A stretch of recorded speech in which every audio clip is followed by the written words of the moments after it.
Donc je vais vous montrer une image d'Alexandre Dumas que je trouve très intéressante. Les Trois Mousquetaires, Monte Cristo, un des plus grands écrivains de sa génération. Vous voyez qu'il porte une afro.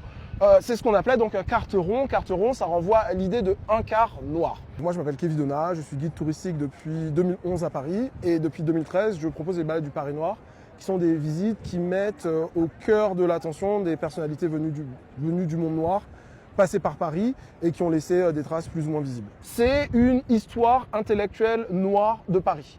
L'idée que des grands intellectuels afro-américains ont choisi, après la Seconde Guerre mondiale, de s'installer dans le quartier, que la négritude, cette rencontre entre des étudiants antillais, guyanais, sénégalais, ça s'est fait pas très loin d'ici. Tous ces enjeux-là sont présents dans le quartier et c'est ça qu'on va explorer. Le projet, il est né en plusieurs étapes. Ça a commencé déjà, en 2011, je suis devenu guide et à l'époque, il n'était pas du tout question de Paris Noir, je faisais des visites assez classiques.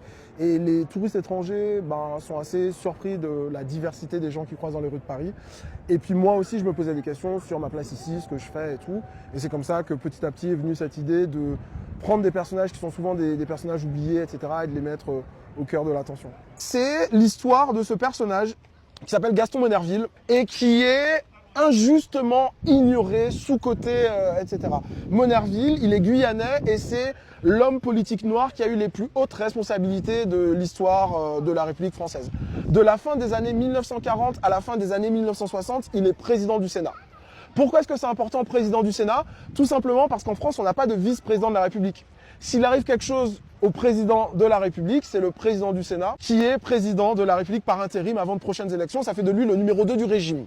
Tout ce qui est autour de Gaston Monnerville, ça soulève des questions sur la place qu'on fait à l'histoire noire en France, aux accomplissements de grandes personnalités qui ont été assez irréprochables, qui ont joué le jeu. Je trouve que parfois on est un peu ingrat parce que tous ces personnages-là, pas tous mais presque, on les a effacés, oubliés, minorés, etc. Je parlais de Joséphine Baker et de cette opposition entre Joséphine Baker et Paulette Nardal. Quand Joséphine Baker entre au Panthéon, il y a des gens qui disent « non, ça aurait dû être Paulette Nardal ». Et ce que je dis, c'est que la réalité, c'est qu'il y a suffisamment de place au Panthéon pour 2 femmes noires. On a déjà fait deux autres visites, donc on savait déjà que ça serait passionnant. Et puis on n'a pas été déçus, quoi. Comme d'hab, on a appris plein de choses. En fait, à travers les visites du Paris Noir et même d'autres qu'on fait dans Paris, mais c'est aussi un peu redécouvrir notre ville avec d'autres visions, d'autres biais et compagnie. Et du coup, la question de Kevin est intéressante, c'est le Paris vu par les Noirs et du coup de toute l'influence qu'il y a pu avoir dans la ville. C'est bien aussi que tout le monde sache pourquoi il y a autant de Noirs en France. Et aussi qu'on se trouve à notre place et qu'on n'est pas juste des pièces rapportées. On est bien à notre place parce que l'histoire fait qu'on a été français parce que les Français nous ont colonisés et donc nous sommes français, pas loin derrière, mais aussi au même niveau que tout le monde. Au dos du panneau, on a des informations sur l'histoire de l'esclavage et de son abolition. Je voudrais qu'à la fin de la balade ou à la fin de la lecture du livre, les gens comprennent que de un, la question noire en France, elle est complexe, puis aussi elle est ancienne, dans le sens où la France, à travers son histoire coloniale, à travers son histoire de l'immigration, a un lien assez ancien et assez fort avec le continent africain, les Antilles et la Guyane, et puis Haïti, et puis les États-Unis, etc.